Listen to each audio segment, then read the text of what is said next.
Hello guys, सबैलाई नमस्कार। आज मैले भिडियो लिएर आएको छु FZS V3 को मिठो साउन्ड गराउने सजिलो तरिका।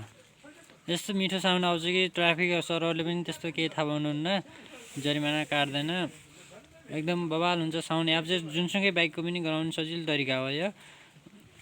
आज तरिकाहरू हेर्नुहोस्। यो चाहिँ मेरो बाइकको गाइज,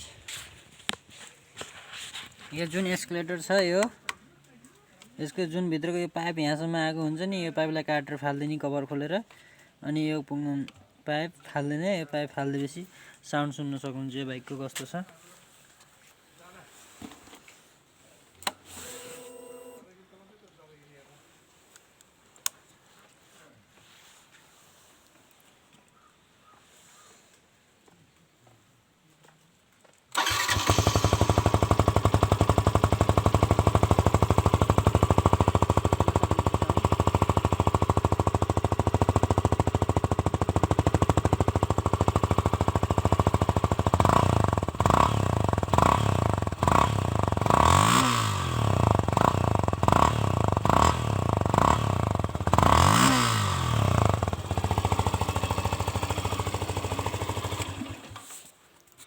यही हो गाइज मिठो साउन्ड चाहिँ भनेको। भिडियो राम्रो मानेमा च्यानल सब्सक्राइब, लाइक गरिदिनु होला।